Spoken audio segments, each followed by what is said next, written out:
Telangana CM Revanth Reddy మాట్లాడుతున్నారు. ఇప్పుడు live చూద్దాం. విధ్వంసమై ఉంది.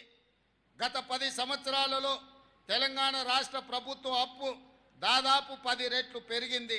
రాష్ట్ర ఆవిర్భావ సమయంలో 75,577 కోట్ల రూపాయల అప్పుగా ఉన్న గత ఏడాది డిసెంబర్ నాటికి దాదాపు 7 లక్షల కోట్ల రూపాయలకు చేరింది.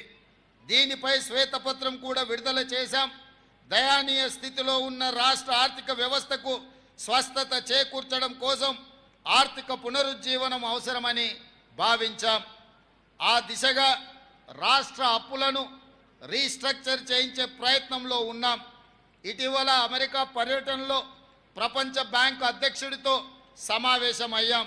తక్కువ వడ్డీలతో రాష్ట్ర అభివృద్ధికి అవసరమైన నిధులు సమకూర్చుకునే అంశంపై మా మధ్య సానుకూల చర్చలు జరిగాయని చెప్పుకోవడానికి సంతోషిస్తున్నాను.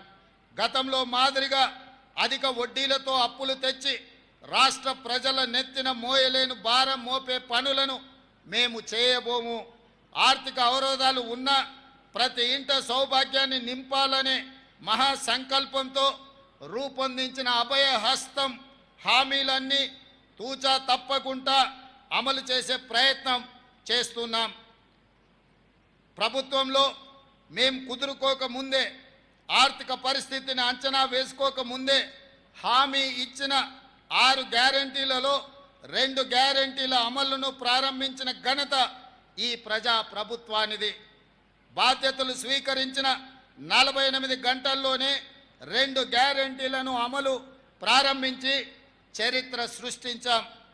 ఆడబిడ్డలకు తొలి ప్రాధాన్యత ఇస్తూ ఆర్టీసీలో ఉచిత ప్రయాణ సౌకర్యాన్ని కల్పించాం.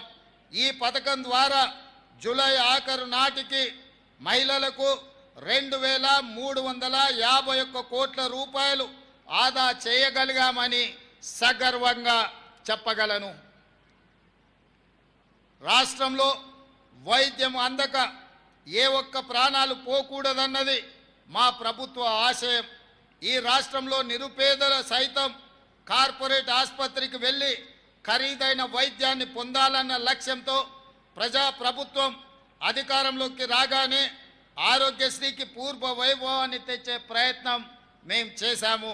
గతంలో కాంగ్రెస్ ప్రభుత్వమే ఈ పథకాన్ని ప్రవేశపెట్టింది.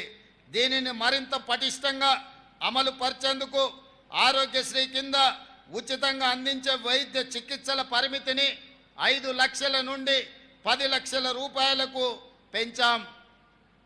కొత్తగా 163 చికిత్సలను ఈ పథకంలో చేర్చాం. మొత్తం 1835 చికిత్సలకు 10 లక్షల రూపాయల వరకు ఉచిత వైద్యం అందుతుంది. ఆరోగ్యశ్రీ ప్యాకేజీల ధరలను 20% పెంచాం.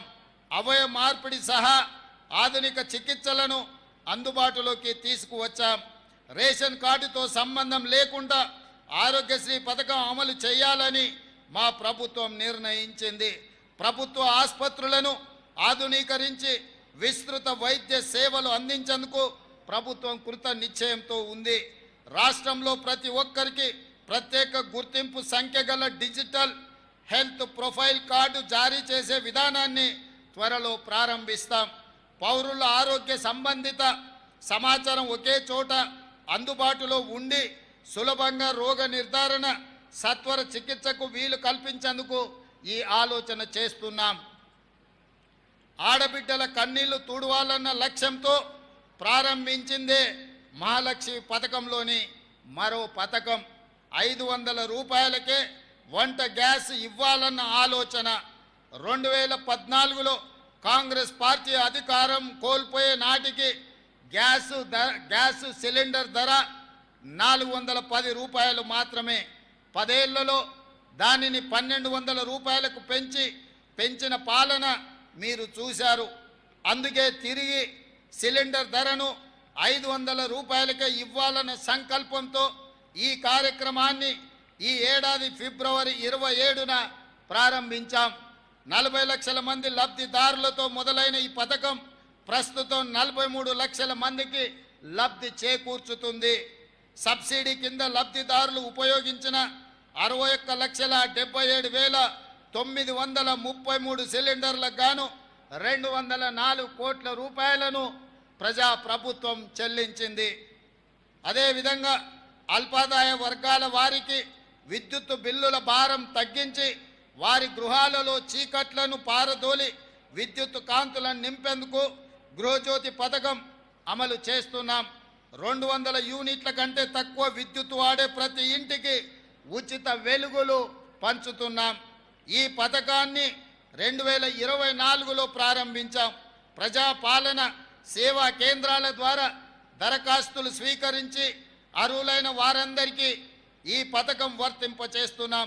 ప్రస్తుతం 46,19,236 మంది లబ్ధిదారులకు ఈ పథకం ద్వారా లబ్ధి పొందుతున్నారు. అదేవిధంగా ఎన్నికల మేనిఫెస్టోలో పేర్కొన్న విధంగా పేద బడుగు వర్గాల సొంత ఇంటి కల నెరవేర్చేందుకు ఇందిరమ్మ ఇండ్లు పేరుతో నూతన గృహ నిర్మాణ కార్యక్రమాన్ని ప్రారంభించాం. భద్రాద్రిలో పరమ పవిత్రమైన శ్రీరాముని సన్నిధిలో ఈ కార్యక్రమానికి శ్రీకారం చుట్టాం. ఈ పథకం ద్వారా ప్రతి నియోజకవర్గంలో కనీసం 3,500 ఇళ్ల చొప్పున ఈ ఆర్థిక సంవత్సరంలో 4,50,000 ఇళ్ల నిర్మాణం లక్ష్యంగా పెట్టుకున్నాం. ఈ పథకం కింద పేదల ఇల్లు కట్టుకోవడానికి 5 లక్షల రూపాయలు ప్రభుత్వం ఉచితంగా చెల్లిస్తుంది. అదేవిధంగా మిత్రులారా, మా ప్రభుత్వ ఎజెండాలో వ్యవసాయ రంగం